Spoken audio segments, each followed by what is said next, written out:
আসসালামু আলাইকুম সবাইকে। আশা করি সবাই ভালো আছেন। এই বছর জুন মাসের 1 তারিখ আমার শ্রদ্ধেয় নানুর মৃত্যুবার্ষিকী ছিল। 2 বছর হয়ে গেছে আমাদের নানু আমাদের সাথে নেই।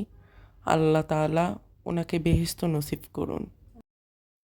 তাই আমরা এই উপলক্ষে পবিত্র কুরআন তিলাওয়াত এবং এতিমখানার এতিম শিশুদের জন্য একবেলা খাবারের আয়োজন করেছি। আমাদের এই এতিমদের খাবারের আয়োজনের জন্য আমরা কিছু পণ্য সামগ্রী কিনতে চলে এলাম 6 নং কাঁচা বাজারের আমাদের পরিচিত এক মুদি দোকানদারের দোকানে। এখান থেকে আমরা আমাদের এই আয়োজনের বাজার সদাই করব।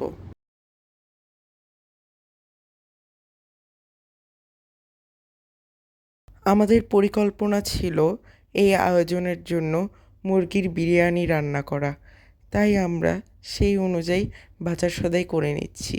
শুরুতেই আমরা নিয়ে নিয়েছি 13 কেজি সমপরিমাণ সুগন্ধি চিনি গুঁড়া পোলাওর চাল।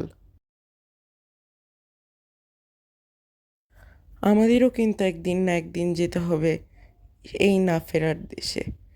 তাই আমরা দুনিয়াতে বেঁচে থাকা অবস্থায় হিংসা, বিদ্বেষ, পরচর্চা, মিথ্যা কথা বলা, মানুষের ক্ষতি করা, প্রকৃতি পরিবেশের ক্ষতি করা এসব অভ্যাস ত্যাগ করি এবং ভালো অভ্যাস তৈরি করার চেষ্টা করি।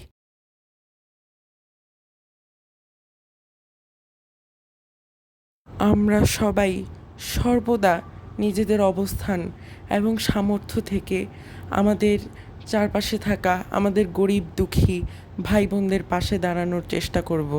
তাদের যথাসম্ভব একটু সাহায্য করব, খাবার দিয়ে বা ভালো পোশাক দিয়ে, শেল্টার দিয়ে বা কিছু অর্থ দিয়ে আমরা তাদের সর্বদা সাহায্য করার চেষ্টা করব এবং তাদের শিক্ষার আলোয় শিক্ষিত করারও চেষ্টা করব।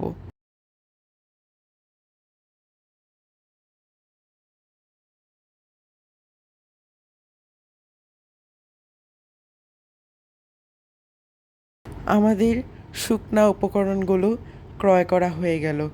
এবার আমরা বিল চেক করে নিচ্ছি এবং বিল চেক করা হয়ে গেলে আমরা টাকা পে করে দিব।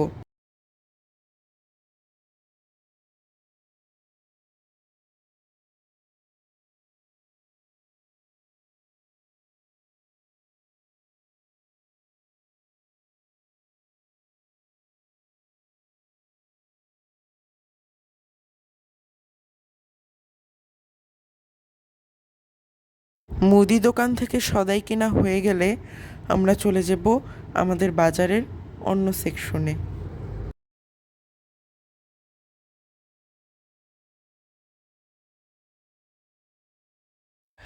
এবার আমরা চলে এলাম কাঁচা বাজারে। এখানে একজন বিক্রেতার থেকে আমরা নিয়ে নিব আদা, রসুন এবং পেঁয়াজ।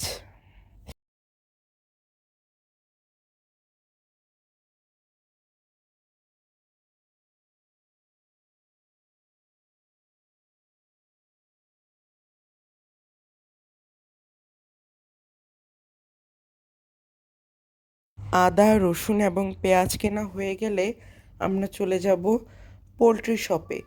এখান থেকে আমরা নিয়ে নিব কয়েকটি মুরগি। আমাদের এই আয়োজনের জন্য আমরা কিনে নিলাম 10টি মুরগি।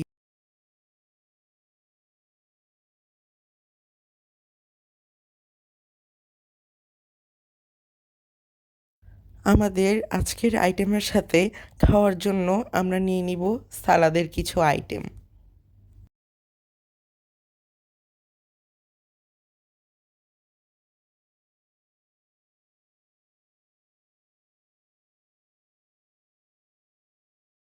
সব কিছু কেনাকাটা হয়ে গেলে আমরা চলে এলাম আমাদের বাসায়।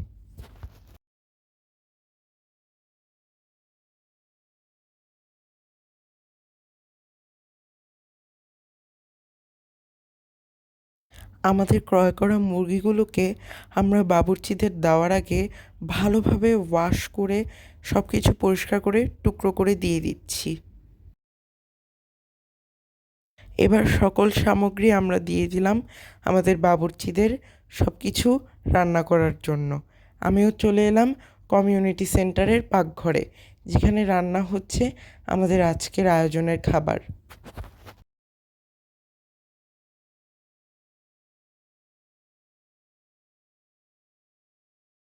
সব কিছু রান্না হয়ে গেলে আমরা খাবার নিয়ে চলে যাব এতিমখানায়।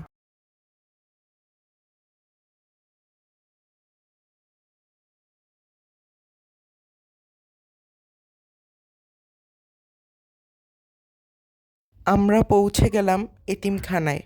এখন আমরা আমাদের রান্না করা খাবার পৌঁছে দিব এতিমখানা কর্তৃপক্ষের কাছে। আশা করি ভিডিওটি আপনাদের ভালো লেগেছে। আজকে ভিডিও আমি এখানেই শেষ করছি। সবাই আমার নানুর জন্য দোয়া করবেন। সবাই ভালো থাকবেন, সুস্থ থাকবেন। আল্লাহ হাফেজ।